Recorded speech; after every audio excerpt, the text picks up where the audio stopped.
মারে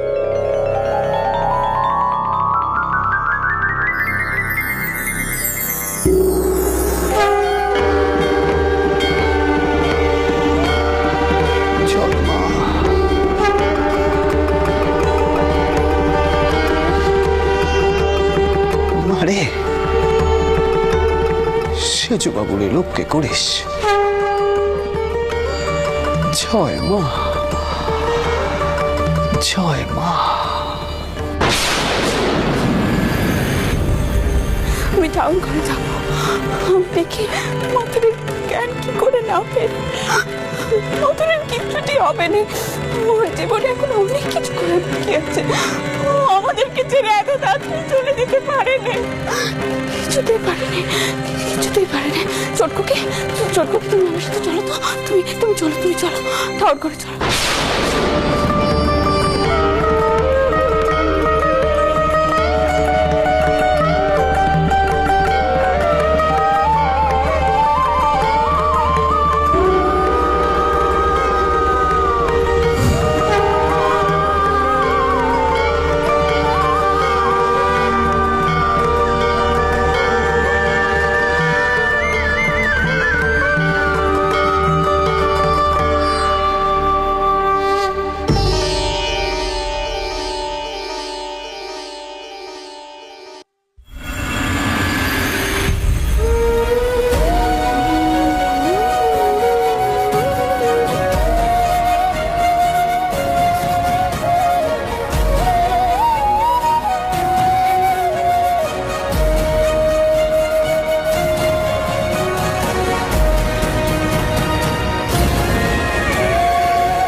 মা,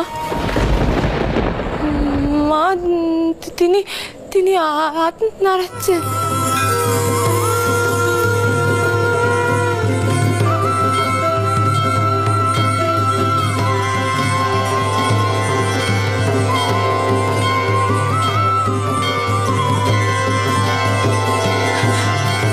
মা দেখো, তিনি আমার আঁচলখানা টেনে ধরেছেন।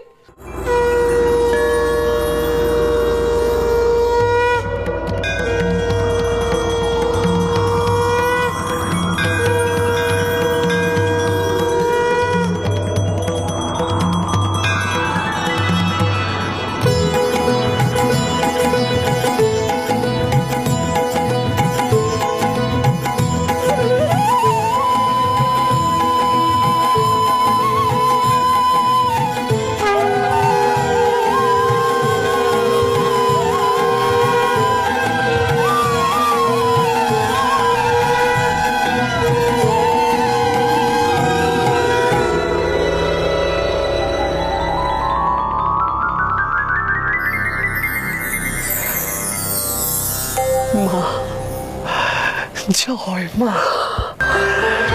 হৃদে হৃদে মা সেজু বাবুরে রক্ষে করলেন। দেখ না, দেখ পিদিমগুলো কেমন জল জল করে উঠলো, দেখ। ও মা, তাই তো, ও আশ্চর্য কাণ্ড ছোট মামা। আরে না, আশ্চর্য কাণ্ডি নয় রে, কোনো কিছুই আশ্চর্য কাণ্ডি নয়। মায়ের জগতে মাই যে সব, তিনি যা চাইবেন তাই হবে। শুধু আমাদের অচল বিশ্বাস রাখতে হবে। সেজু বাবুরে এ কথা কানাই বোঝাতে হবে। সামনে যে মূর্তি রয়েছে সে শুধু পাথর নয়, মা স্বয়ং বিরাজ করছেন এই মূর্তিতে।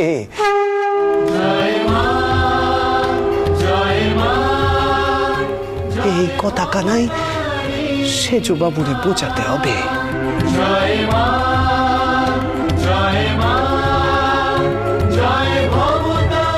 মা রয়েছেন এই মূর্তিতে, এই মন্দিরে আছেন, গোটা ত্রিভুবন জুড়ে মা আছেন। একবার যে মায়ের রূপে মজেছে, তার কোনো অবিশ্বাস, কোনো দোলাচল থাকে নে আর। সেজু বাবু রে, মায়ের এই আলো করা রূপ দেখাতে হবে, দেখাতে হবে। জয় মা।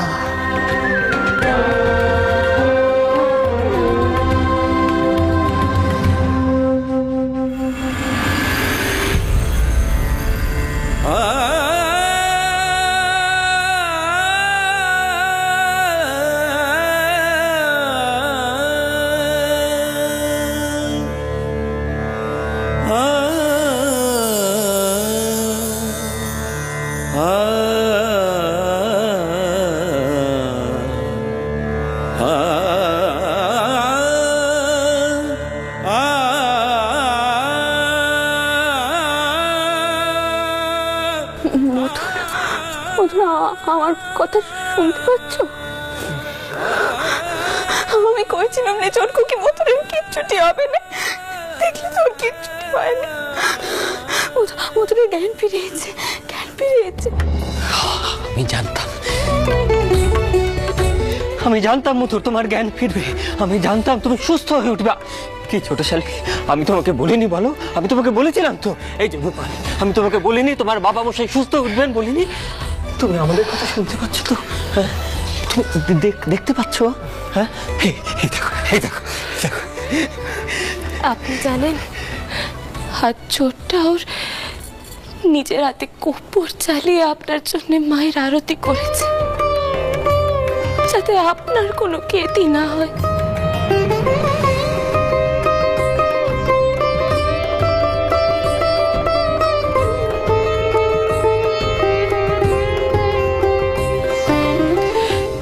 দয়া করে এবার থেকে আপনি দেবদি যে অবিশ্বাস করবেন না। একটা বড় অঘটন থেকে ফিরে এসেছেন।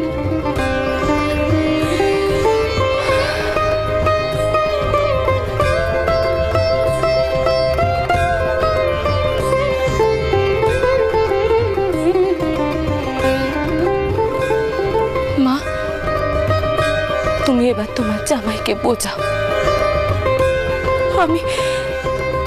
আমি আর তেনাকে বোঝাতে পারছি না, তুমি বোঝাও। মা, দেখি তো একটু এদিকে এসে বসুন এবার, চলুন আসুন দেখি। হ্যাঁ, বসুন তো।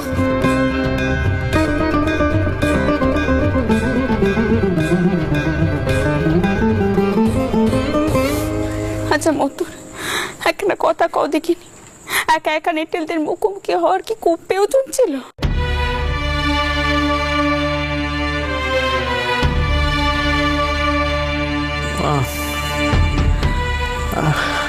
মশাই, বর দিদি, আপনারা আপনারা সকলেই তো আছেন দেখছি।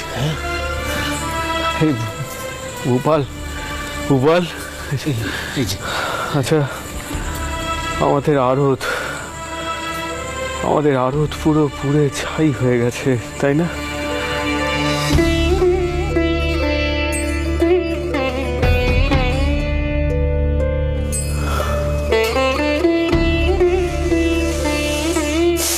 সব আমার দোষ, আমার সাবধান হওয়া উচিত ছিল।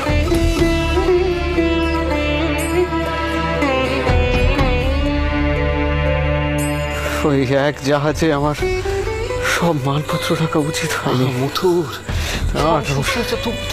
না মশাই, দোষটা আমার, ভুলটা আমার।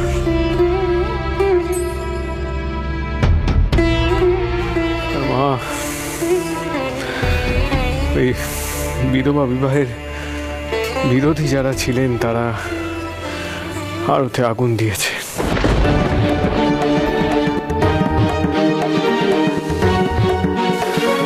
অনেক বড় ক্ষতি হয়ে গেছে মা, অনেক বড় ক্ষতি। আচ্ছা মতো, তোমার জীবনখানে যে রোগকে পেয়েছি এই তো অনেক। আর তুমি অর্থের কথা করছো, আমি তোমাকে কইছি, যিনি আমাদের অর্থ অরণ করেছে তিনি আবার আমাদের অর্থ ফিরিয়ে দেবে। তুমি দেখো, এই যেমন এমন কতখানি দেখলুম আমি। আমার এবারে তা হবে না, অনেক বড় ক্ষতি হয়ে গেছে। আপনি বিধবা বিবাহের জন্য দান করবেন ভেবেছিলেন, অথচ হ্যাঁ, কি করলেন আপনি? মা, তুমি বেদ বিবাহের জন্য আবার দান করবে ঠিক করেছিলে? এত অধম্য, এত অনাচার, সবকিছু কিন্তু এর জন্য আমাদের এত ক্ষয়ক্ষতি হচ্ছে। আর তারপর শুনছেন, আপনি আমার সঙ্গে ঘরে চলুন। এসব শুনলে আমার কেমন শরীর খারাপ করতে শুরু করে দেয়। দেখুন মতির বাবু চোখ মেলে চেয়েছেন, ওনারা আর কিছু হবে না। আপনি আমার সঙ্গে আসুন। অনেক খুলে কাণ্ড, বেদবা বিবাহের জন্য দান নাকি? চলুন ঘরে চলুন। একখানা কথা কইছি বাবা তোমাকে, কিছু মনে করো না। এইবার তোমার অবিশ্বাসী মনখানা তুমি পাল্টে পেলো বাবা।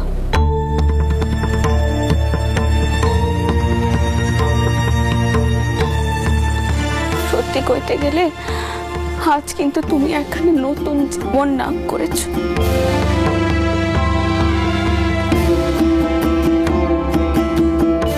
আর তা মায়ের কি পেছাড়া কখনো সম্ভব হতো না মতো, কখনো সম্ভব হতো না।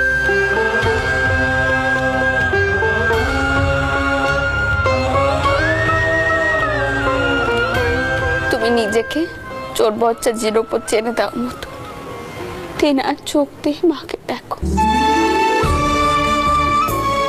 তখন দেখবে মায়ের এক অন্য রূপ। মাকে আর তখন পাথরের পৃথিবী মনে হবে।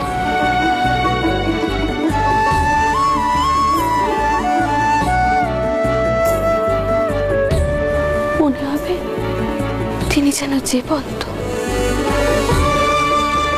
নিজে আমাদের কল্যাণময়ী মা। জয় মা ভবতারিণী, জয়।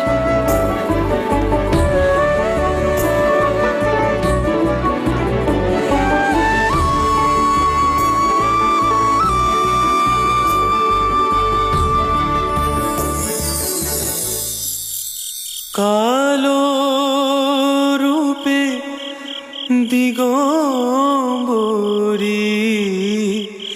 কালো রূপে দিগম্বরী,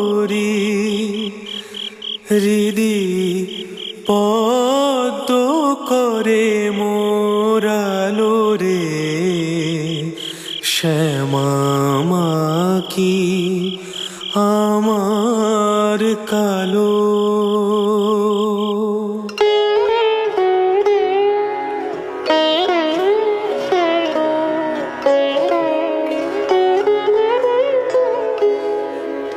শ্যামা মা কি আমার কালো রে, শ্যামা মা কি আমার কালো। লোকে বলে কালি কালো, আমার মন তো বলে না কালো রে। কালো রূপে দিগম্বরী, কালো রূপে দিগম্বরী, হৃদি পদ্ম করে মোরালো রে, শ্যামা মা কি আমার কালো।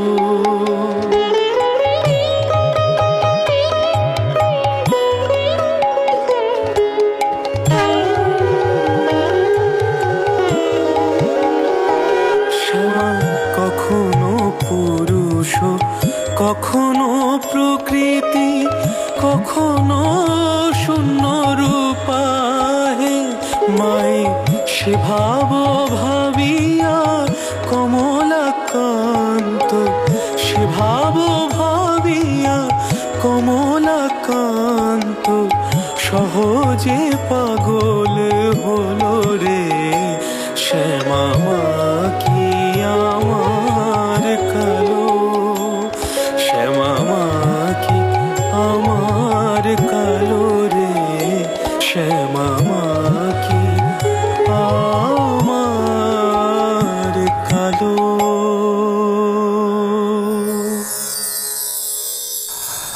মারে, ভক্তিতে মা, ভক্তিতে চিরটা কাল যেন রসে বসে থাকতে পারি, তোর এই আলো করা রূপে যেন মজে থাকতে পারি মা।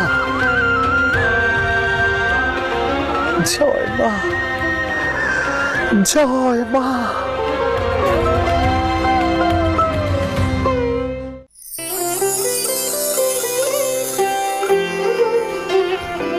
এই তো ঈশ্বর, ঈশ্বর আমি তো শুনলো বেদ বা বিবাহ আইন নাকি পুরোপুরি ভাবে পাশ হয়ে গেছে। তা কোম্পানি বাহাদুর কিন্তু খুব তাড়াতাড়ি কাজ করলো, কি কও?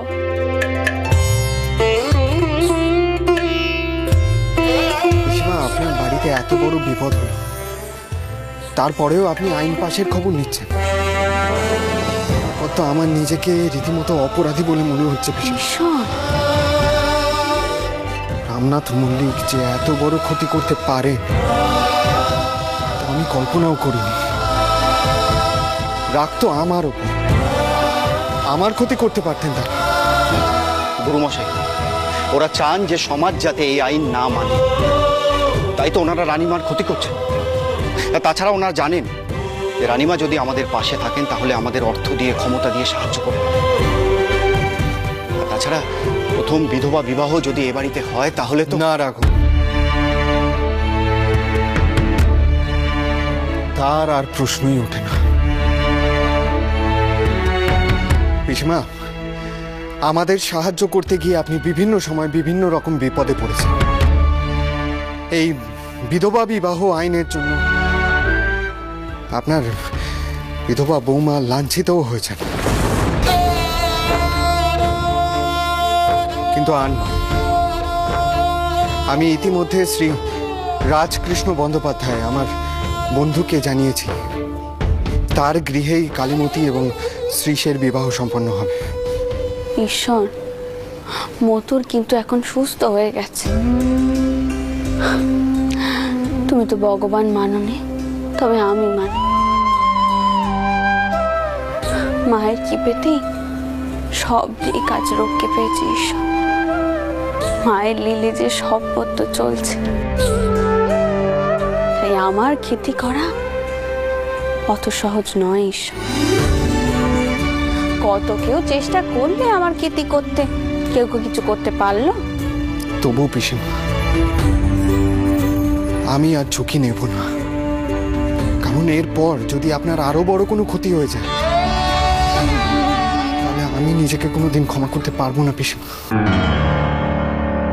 কাল থেকে আমার ভয়ে বুকটা কাঁপছে। বাবা, বাবা, এ বিয়ে হবে তো? যাই হয়ে যাক না কেন, এ বিয়ে হবে, আমি তোমাকে কইছি। কিন্তু ঈশ্বর ঠিক কথাই কয়েছে, আমার এতে কোনো ঝুঁকি হবে না, ঝুঁকি হবে তোমাদের। এই বাড়িতে বিয়ের অনুষ্ঠান হলে পণ্ডিতরা এসে ব্যাগরা দেবেনি, তার চেয়ে বরং পণ্ডিতরা জানুক এই বাড়িতেই বিয়ের অনুষ্ঠান হচ্ছে। বেড ঠিক আগের দিন কইবে অনুষ্ঠানের জায়গা পাল্টে গেছে। শুধু বিশ্বাসযোগ্য মানুষজনই যেন এই খবরটুকু জানে, তারা যেন জানে কি ঘটতে চলেছে। বাহ, এই বুদ্ধিখানা তো বেশ, তাই না? যদিও অতিরিক্ত সতর্কতার জন্য আমি বড়লাটকে জানিয়ে রেখেছি যে এই বিধবা বিবাহের দিন তাদের লোকজন লাগবে সেখানে। তবু পিসিমা যে বুদ্ধিটা দিলেন সেটা বেশ।